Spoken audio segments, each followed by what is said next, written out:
Good morning, students. This is your 7th chapter, Weather, Climate and Adaptations. So, weather is an atmospheric condition of a place for a short period of time. Short period यानी कुछ period of time तक, कुछ समय के लिए जो भी condition चलती है एटमोस्फेयर की, उसे हम weather बोलते हैं. क्या बोलते हैं? शॉर्ट टर्म पीरियड तक चलने वाली कंडीशन क्या होती है? वेदर. और लॉन्ग टर्म पीरियड तक चलने वाली कंडीशन को हम बोलेंगे climate. So the various weather conditions are, काफी सारी वेदर कंडीशंस हैं, जैसे सनी है, विंडी है, हवा तेज चलती है, कोल्ड, क्लाउडी, ह्यूमिड जिसमें वाटर वेपर्स की जो अमाउंट है वो ज्यादा होता है, रेनी है.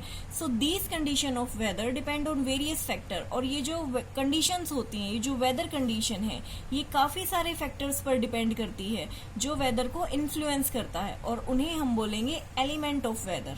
यानी वेदर के क्या एलिमेंट्स हैं, क्या फैक्टर हैं, किस चीज पर ये वेदर टाइमली चेंज होता रहता है for a short period of time. Elements of weather, weather के कुछ एलिमेंट्स देखेंगे. The factor which influence weather, वो फैक्टर यानी वो कारण जो वेदर को इन्फ्लुएंस करते हैं, प्रभावित करते हैं, जैसे टेम्परेचर, रेनफॉल, ह्यूमिडिटी यानी मॉइस्चर एंड विंड. इन्हें हम एलिमेंट ऑफ वेदर बोलते हैं. All these factor which influence day to day weather are called elements of weather. और ये फैक्टर जो डेली यानी डे टू डे के वेदर को अफेक्ट करते हैं, इन्फ्लुएंस करते हैं, उन्हें हम एलिमेंट्स ऑफ वेदर बोलते हैं. Elements of weather are measured either by special instrument और are observed by a meteorologist. जो वेदर के एलिमेंट्स हैं उनको मेजर करने के लिए या तो कुछ स्पेशल इंस्ट्रूमेंट होते हैं या वो ऑब्जर्व किए जाते हैं मेट्रोलॉजिस्ट द्वारा. मेट्रोलॉजिस्ट उन्हें बोलते हैं जो अर्थ की यानी जो अर्थ का इंटीरियर है, क्रस्ट है और कोर, मेंटल, जो अर्थ के नीचे बहुत सारी रॉक्स हैं उनकी डिटेल स्टडी करते हैं. उन साइंटिस्ट को मेट्रोलॉजिस्ट बोला जाता है. So these measurements are then recorded. In measurements को रिकॉर्ड किया जाता है and used in the making of climate graph. और फिर इनसे हम क्लाइमेट ग्राफ बनाते हैं या फिर वेदर फोरकास्ट करते हैं. जैसे आने वाला वेदर कैसा होगा, कल मौसम कैसा होगा या परसों मौसम कैसा होगा, जैसा बेटा आप न्यूज में देखते हैं. सो इस तरह के वेदर फोरकास्ट के लिए ये जो फैक्टर्स हैं, इन फैक्टर्स से जो डाटा निकलता है उनको कलेक्ट किया जाता है. So first is temperature.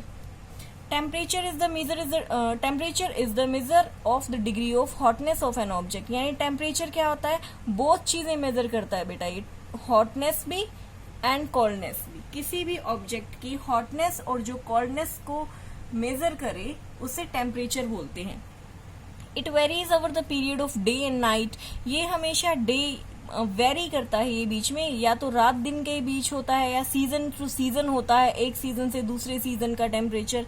और अगर आफ्टरनून की बात करें, आपको पता है दोपहर की अगर बात करें तो उस टाइम टेम्परेचर काफी ज्यादा हाई होता है. और अगर हम if we talk about night then it falls down. अगर रात की बात करें तो टेम्परेचर कम हो जाता है. ड्यूरिंग समर सीजन, गर्मियों के दौरान टेम्परेचर काफी ज्यादा हाई होता है, जबकि अगर सर्दियों की बात करें तो टेम्परेचर बहुत कम होता है. सो ये जो वेरिएशन है ये होता है सरफेस के हीट अप की वजह से. और सरफेस किस वजह से हीट होता है? सनलाइट की वजह से. इस वजह से टेम्परेचर कभी इंक्रीज होता है, कभी डिक्रीज होता है. सो temperature of a place is measured by a special thermometer called maximum and minimum thermometer. किसी भी जगह का अगर हमें टेम्परेचर मेजर करना है तो उसके लिए एक स्पेशल थर्मामीटर है, उसे हम या तो मैक्सिमम थर्मामीटर बोलेंगे या फिर मिनिमम थर्मामीटर.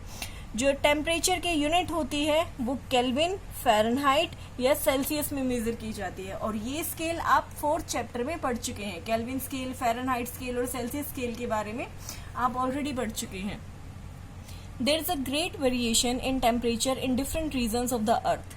अगर हम अर्थ के अलग अलग रीजन्स की, अलग अलग क्षेत्रों की बात करें तो टेम्परेचर में काफी ज्यादा बदलाव होता रहता है. और ये क्यों होता है?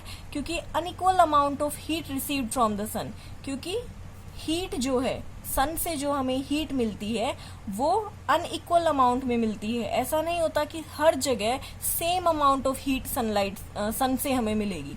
हमें सन से अनइक्वल अमाउंट ऑफ हीट मिलती है. फॉर एग्जाम्पल जो एरिया इक्वेटर के पास है वो लार्जेस्ट अमाउंट ऑफ हीट लेते हैं, और जो पोलर रीजन्स के पास है ठीक है, वो कम हीट लेते हैं। सो ये जो नॉन यूनिफॉर्म अमाउंट है, नॉन यूनिफॉर्म यानी जो लगातार नहीं चलता, जो कांस्टेंट नहीं होता, तो सनशाइन का ये जो नॉन यूनिफॉर्म अमाउंट है ये काफी बड़ा डिफरेंस क्रिएट करता है टेम्परेचर के लिए। और ये जो है अर्थ के 2 रीजन्स का जो टेम्परेचर होता है वो इसी वजह से चेंज होता है। Next is rainfall. So average amount of rain that fall in a particular region is termed as rainfall। यानी एक पर्टिकुलर रीजन में, एक पर्टिकुलर क्षेत्र में कितना अमाउंट ऑफ रेनफॉल हुआ है, यानी कितनी बारिश हुई है, तो उससे हम उस एवरेज अमाउंट को हम रेनफॉल बोलते हैं। रेन को मेजर किया जाता है या तो इंचेस में या मिलीमीटर में, और ये एक इंस्ट्रूमेंट है रेन गॉज, जिससे रेन को मेजर किया जाता है। अगर हम अपनी कंट्री की बात करें तो रेन जो है मेनली डिपेंड हमारी कंट्री है मॉनसून के ऊपर, क्योंकि मॉनसून एक ऐसा मौसम है जहाँ पर मतलब जिस ड्यूरेशन में काफी ज्यादा बारिश होती है। सो साउथ वेस्ट मॉनसून आता है जून टू सितंबर में, जो काफी हैवी रेन लेके आता है हमारी कंट्री के कई पार्ट्स में।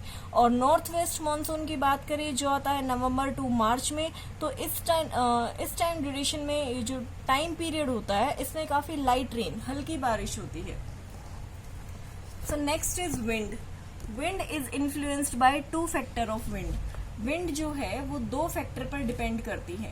Wind डिपेंड करेगी 2 फैक्टर्स पर। One is wind speed and the other one is wind direction। यानी विंड की स्पीड कितनी है और विंड कौन सी डायरेक्शन में जा रही है।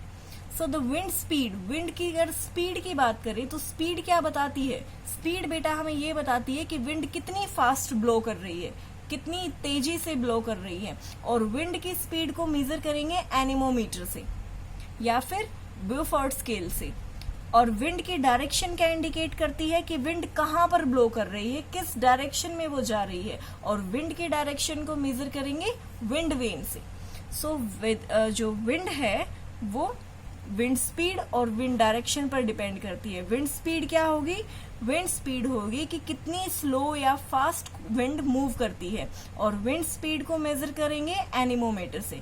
और विंड डायरेक्शन हमें बताएगी that in which direction wind is blowing, किस डायरेक्शन में विंड ब्लो कर रही है, और इसे हम मेजर करेंगे विंड वेन के थ्रू।